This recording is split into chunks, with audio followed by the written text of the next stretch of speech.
Hello everyone, and welcome to a special birthday edition of Ian Saturday Night. Today I got up, it was my birthday, I got up and went to a movie. I took a taxi and went to see Alien. It was pretty good. Suspenseful. In a way, it was the same thing as we usually expect, because the alien kept moving around, and there's always going to be trouble with those cephalopods, or centipods, or whatever they're called. And it was the same kind of story with Sigourney Weaver chasing him around, except it wasn't Sigourney Weaver. It was the lady from, it was the girl from Priscilla. But she did a good job. And Ridley Scott was the producer, so it was a good movie. And then I didn't want to have any plans, so I went to a bar, talked to a nice bartender. She was very nice.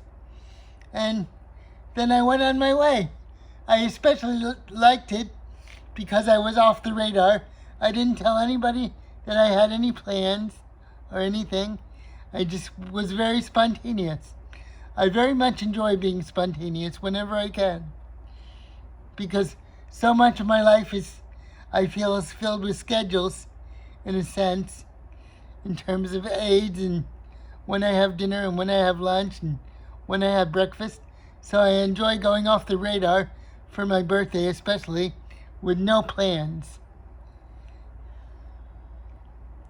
So the only mishap I had was I got stuck in a rut on the sidewalk, but a man helped me over the hump.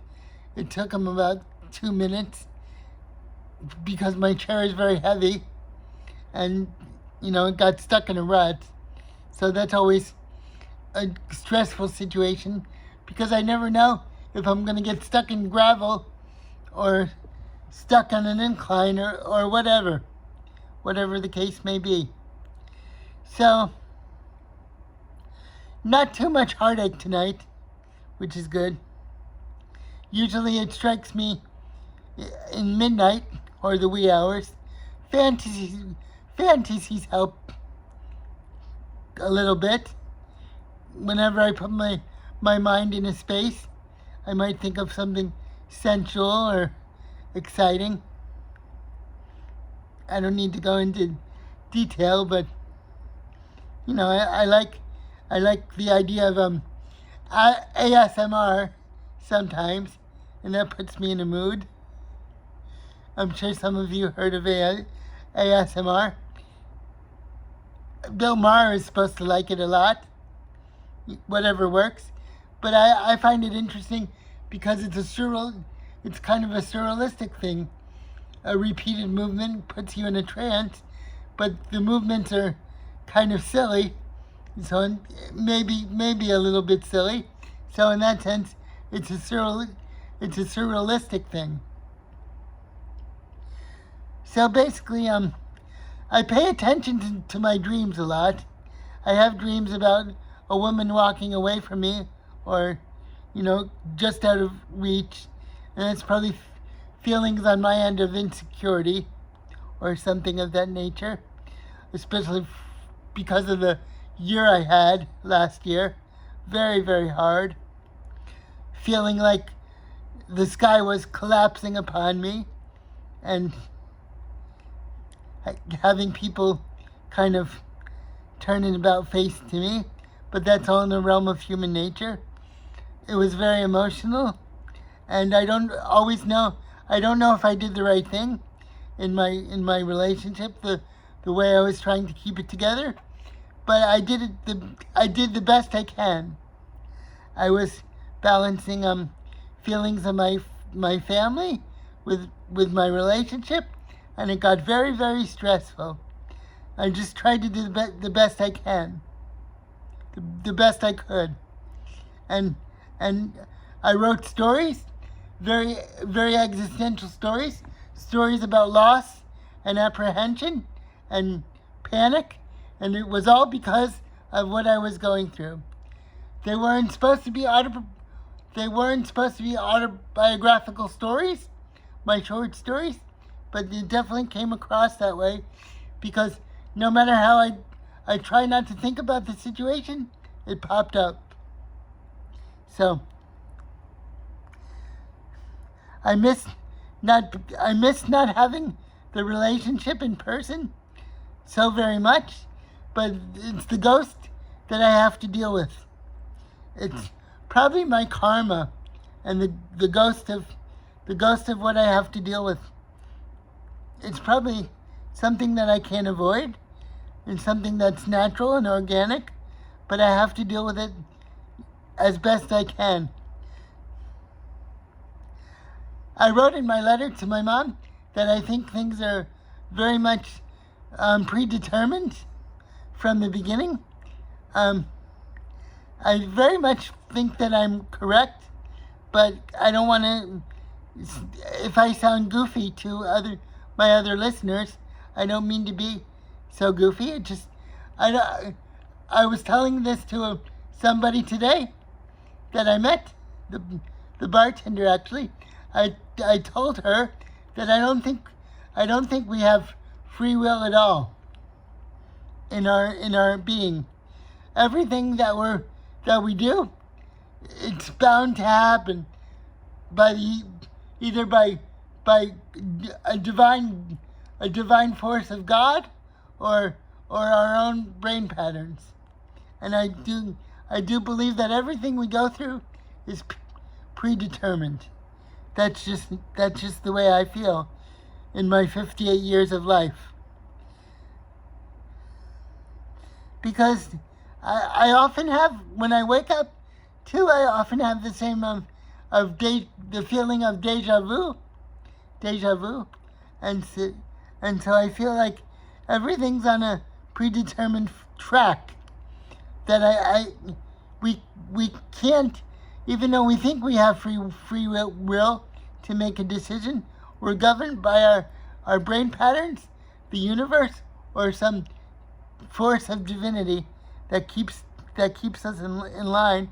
I don't think we have free will of choice at all. I think everything is somehow predetermined to live out our lives the way we have to. In terms of our relationships, our likes and dislikes, what kinds of food we like, it's all mapped from our ancestors or from our brain patterns or from from intelligence of the universe on some level. And in that sense, it all adds up to the same thing, because we're really governed by our own magnetic forces, for lack of a better word, and we have no choice in the matter. Some of you might disagree, but I really think that we're governed the moment we're born with our own likes and dislikes, and we think we have total freedom of our choices, but we really don't.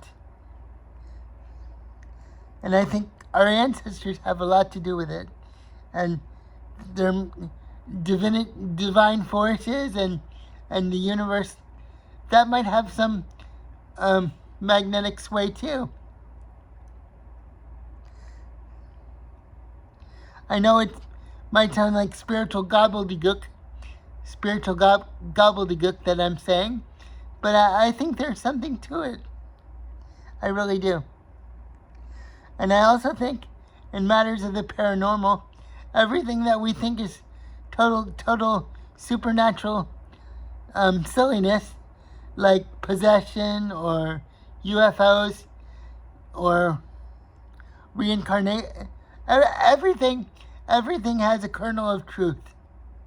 I really do think so, because there's been so many mentions in history and so many sightings of paranormal things, ghosts and stuff.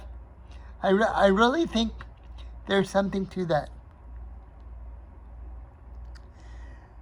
I don't know how many listeners I have on my birthday, but I hope that at least one person likes what I have to say or thinks it's interesting, and if it makes an impact on that person or not, or if I'm just entertainment or even somebody to laugh with, not laugh at, but maybe laugh with, so much the better.